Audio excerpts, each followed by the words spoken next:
Une compréhension de texte niveau HSK1, et après on fait des questions par rapport au texte. Mais le but des questions, c'est d'apprendre à construire des phrases par soi-même. Et donc, on attaque. Jia li meiyou cai.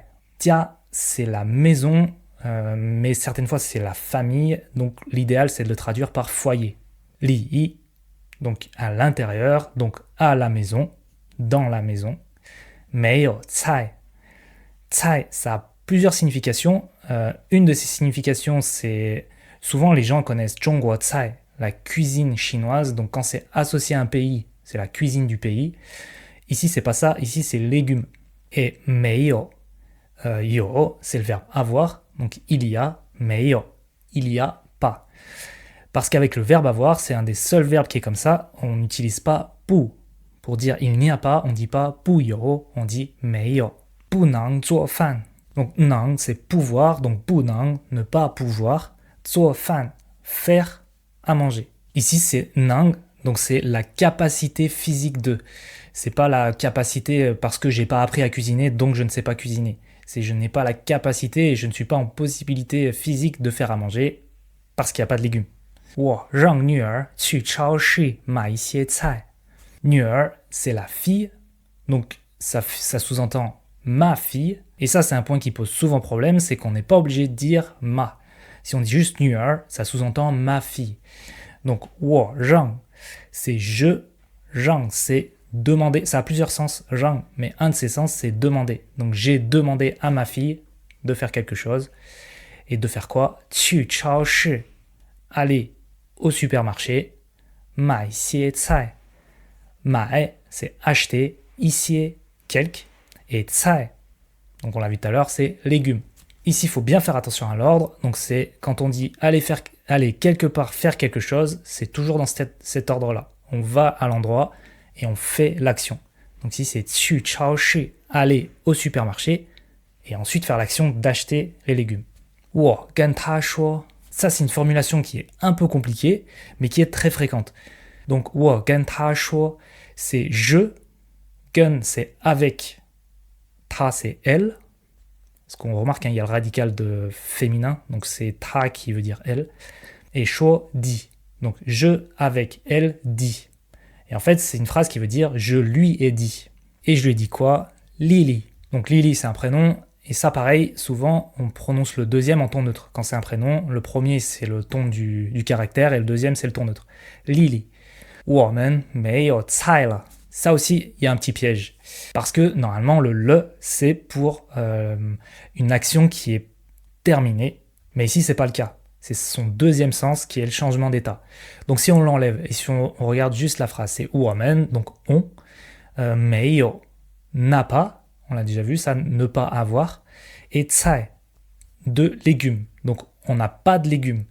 Mais le, ça indique qu'il y a un changement d'état. Sous-entendu, avant, on avait des légumes, mais maintenant, on n'en a pas. Donc, on n'en a plus. En fait, le, ça transforme là en plus. On n'a plus de légumes. 你想不想去超市买一些? Ici, la difficulté, donc c'est 想不想. Si on l'enlève, si on met juste 想, 你想去超市买一些? 去, 想, c'est vouloir. C'est un de ses sens. Hein. 想, ça a plusieurs sens, mais un de ses sens, c'est vouloir.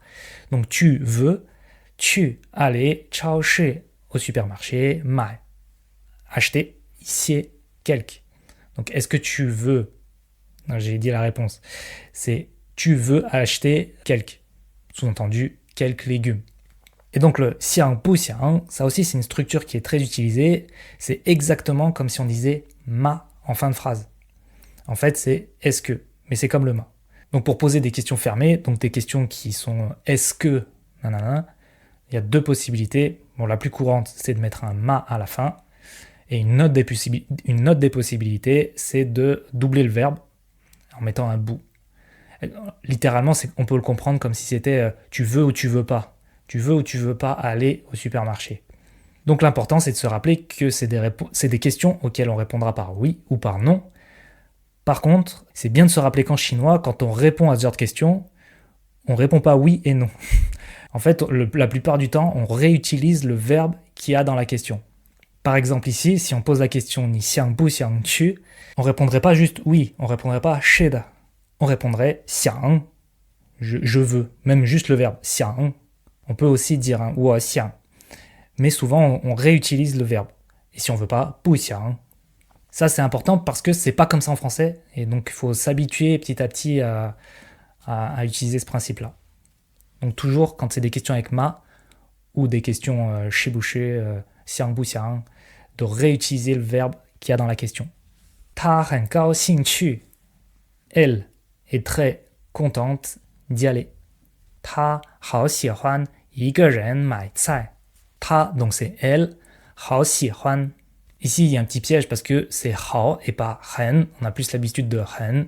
Mais c'est en gros le même sens, c'est juste plus oral et plus expressif. C'est plus émotif en fait. C'est 我好喜欢. C'est plus oral et plus émotif que 我很喜欢. 买菜. Donc c'est acheter des légumes. Ça c'était facile. Mais la partie difficile c'est 一个人. Ça c'est pas dans le HSK. Mais c'est facile à comprendre, c'est très logique. 一个人, c'est une personne, littéralement. Donc en fait ça veut dire y aller seul. Elle aime aller seule acheter des légumes. 明天我们要坐火车去西安住几天. Celle-là aussi, elle n'est pas facile. Donc ici, une des difficultés déjà à enlever, c'est Xi'an, qui est en fait le nom d'une ville, Xi'an. Et on y va petit à petit. Donc, 明天, demain. Donc en chinois, on commence par la temporalité. Donc elle se place soit au tout début, soit après le sujet. 我们, donc on. 要, c'est on va. Ici, c'est le futur. Si on va un peu plus loin, mais là ça dépasse un peu la HSK, yao c'est soit je vais faire quelque chose, mais c'est aussi je veux faire quelque chose. Donc en fait quand on dit yao c'est je veux et je vais faire quelque chose. Mais là ça dépasse HSK 1. Zuo huo che, zuo c'est un verbe qui veut dire s'asseoir, mais qu'on utilise pour parler des véhicules, quand on prend un véhicule. Les véhicules dans lesquels on s'assoit. Et dans lesquels on s'assoit en tant que passager. Donc ici, 坐火车, c'est prendre le 火车, c'est un train, donc prendre le train. Donc 车, c'est un mot qui veut dire véhicule et qu'on retrouve dans presque, je ne vais pas dire tous, mais dans beaucoup de véhicules. Et 火, ça veut dire feu, donc un véhicule avec du feu. C'est parce qu'avant, les trains, c'était à vapeur, donc il y avait du feu dedans. 火车, 去, donc aller. Xi'an, donc c'est la ville de Xi'an. Chu Ziqian, habiter. Chu c'est habiter. Zi, ça c'est un piège parce que souvent au début on le connaît comme un pronom interrogatif qui veut dire combien pour les petits chiffres. Mais c'est aussi un mot qui sert dans les phrases affirmatives qui veut dire quelque. Zi, quelque, donc pareil, quelque pour les petits chiffres de 1 à 9. Tian, quelques jours. Donc si on reprend demain, on va en train à Xi'an habiter quelques jours. Et là, il faut bien se rappeler encore de l'ordre. Hein. C'est temporalité au début, le moyen de locomotion, on prend le train, et ensuite, aller quelque part, faire quelque chose.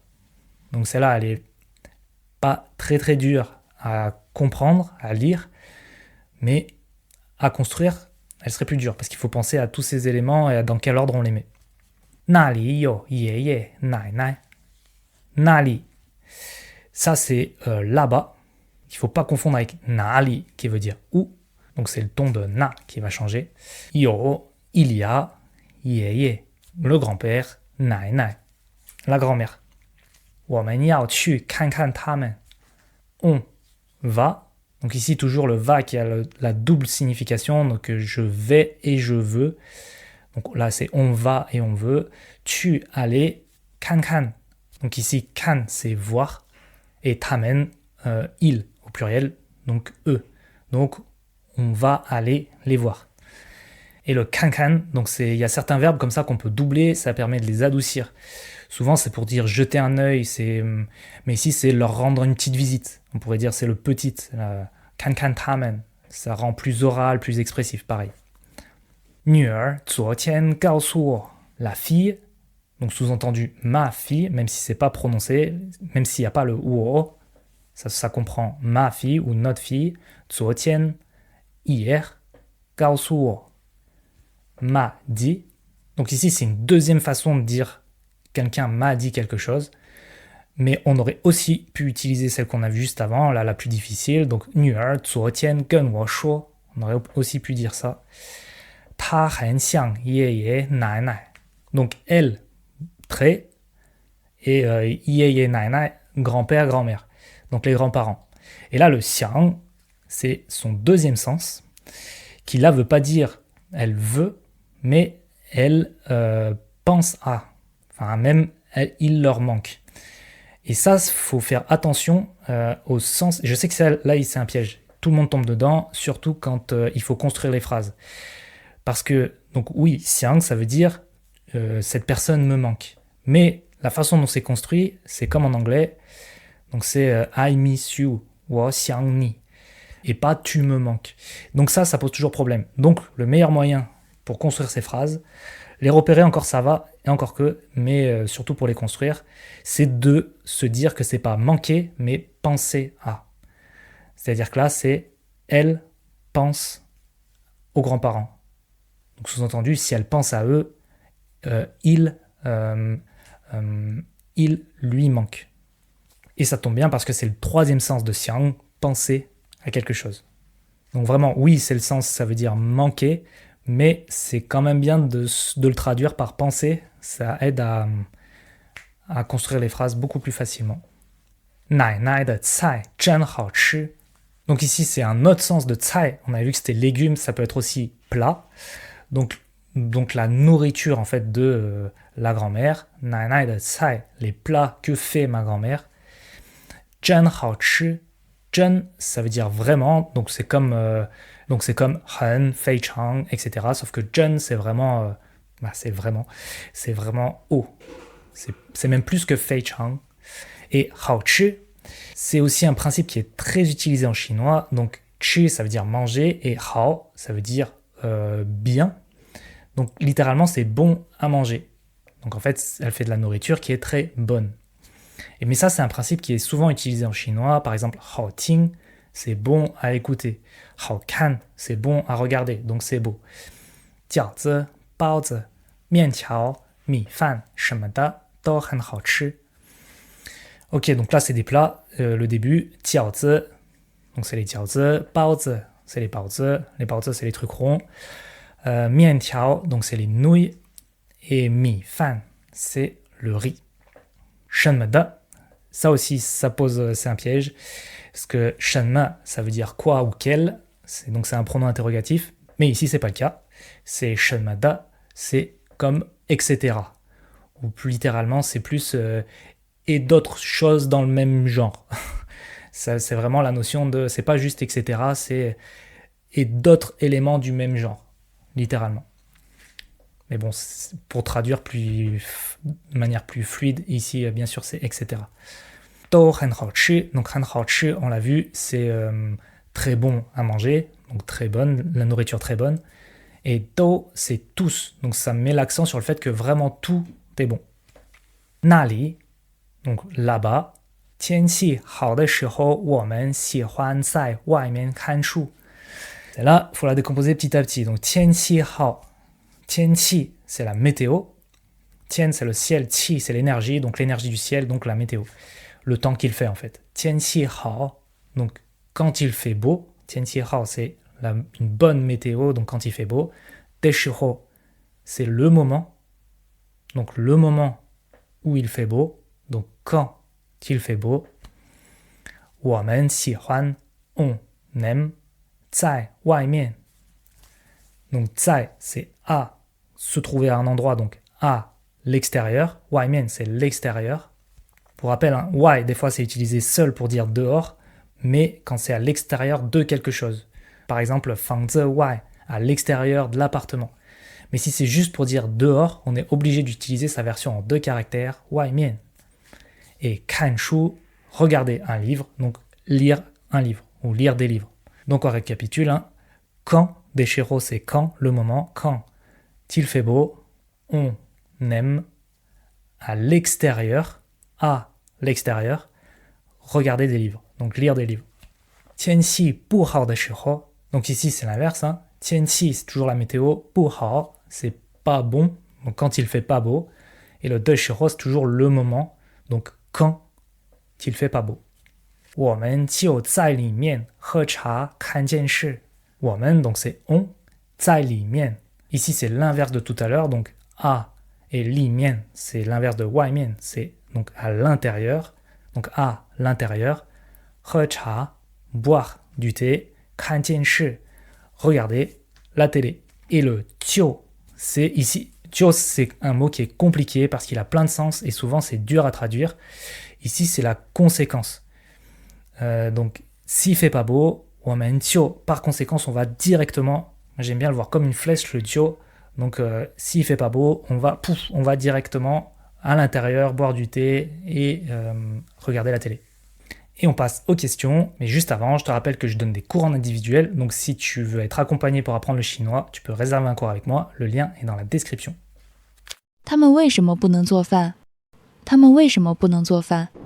他们为什么不能做饭？他们, donc ils au pluriel, 为什么, donc 什么 c'est quoi, et 为 c'est pour, donc ensemble c'est pourquoi.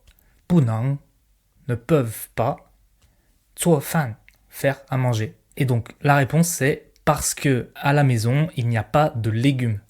Parce que 因为, et dedans on retrouve le même 为. À la maison, donc le à c'est 在.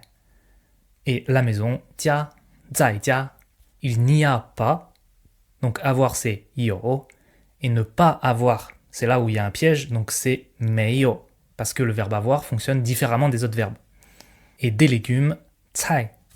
谁去超市买菜？谁去超市买菜？谁去超市买菜？谁, c'est qui, c'est le pronom interrogatif qui. 去, aller. 超市, c'est le supermarché. 买, acheter. 菜, des légumes. Donc, qui va au supermarché acheter des légumes? Et si on veut répondre, c'est la fille qui y est allée seule. Donc, c'est la fille. Donc déjà, c'est. 是. Ensuite, la fille. Là, il y a deux solutions. Soit on veut dire la fille dans le sens la fille de sa mère. Et dans ce cas-là, on dit 女儿. C'est la fille de quelqu'un. Mais si on veut dire juste la fillette, ça pourrait être 女孩.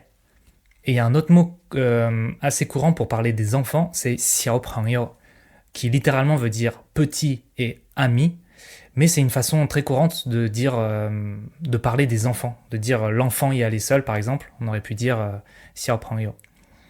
Mais donc ici on va utiliser 女儿, qui y est allé, 去, 是女儿, 去. Et pour dire qu'elle y est allée seule, ici le seul c'est comment elle y est allée en étant seule. Donc quand c'est comme ça, quand c'est une manière de faire les choses, souvent on le place avant le verbe. Donc on placerait 一个人, donc une personne. C'était le moyen pour dire y aller seul, qu'on place avant le verbe. 是女儿一个人去. Mais le seul est facultatif. On aurait tout à fait pu dire 是女儿去. C'est la fille qui est allée. 他们明天去哪儿？他们明天去哪儿？他们明天去哪儿？他们, donc ils, 明天, demain, 去, aller, 哪儿, qui veut dire où. Il y a un autre mot pour dire où, c'est 哪里. C'est l'équivalent, c'est exactement la même chose. Et donc la réponse, ils vont voir les grands-parents à Xi'an. Ici, il faut penser à l'ordre. Donc c'est d'abord à l'endroit où on va et ensuite on précise ce qu'on va y faire.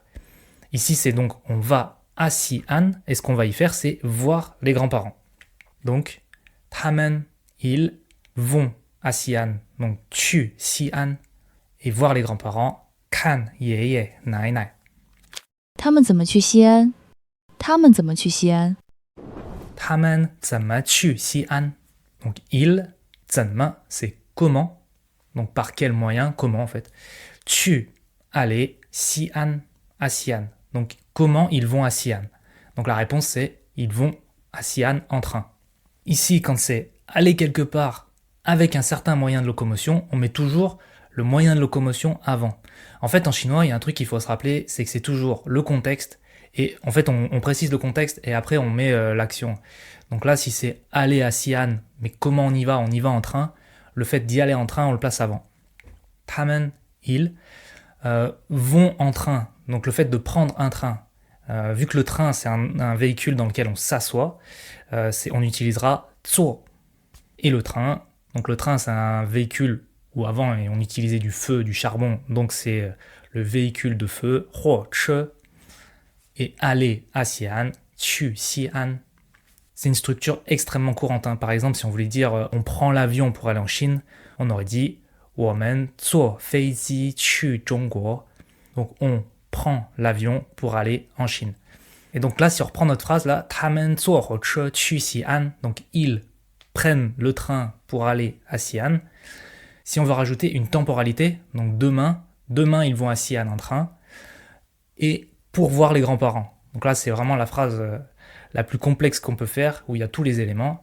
Donc là, ce qu'il faut se rappeler, c'est que le premier truc qu'on met et qu'on mettra toujours devant, c'est la temporalité.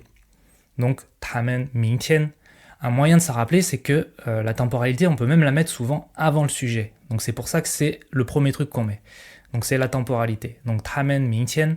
Bon, après là, ici, on l'a, donc 坐火车去西安. Et donc là, donc, si on veut rajouter l'action qu'on va faire, donc voir les grands-parents, on le place tout à la fin. 看爷爷奶奶. Parce que comme on avait vu dans l'exemple précédent, c'est d'abord on va à l'endroit et ensuite on fait l'action. D'abord, on dit on va à Xi'an et ensuite on fait l'action de voir les grands-parents.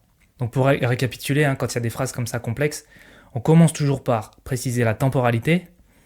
Ensuite, quand c'est aller à un endroit, faire quelque chose, on commence toujours par dire l'endroit où on va, ensuite le quelque chose qu'on va faire, l'action qu'on va faire. Et si on veut préciser le moyen de locomotion pour aller à cet endroit, on le place avant le fait de dire qu'on va à cet endroit. C'est-à-dire qu'on dit comment on va à cet endroit. Mais bon, c'est rare qu'il y ait autant de choses à préciser. Souvent, il n'y a jamais tout en même temps. Mais c'est bien de savoir, quand il y a tout, d'avoir une vision d'ensemble de tous les éléments. Je vais mettre dans la description l'audio de ce texte avec un PDF du texte, donc en accès libre. Si ça t'intéresse, tu peux le télécharger. Et encore une fois, si tu veux réserver un cours avec moi, n'hésite pas non plus, c'est aussi dans la description.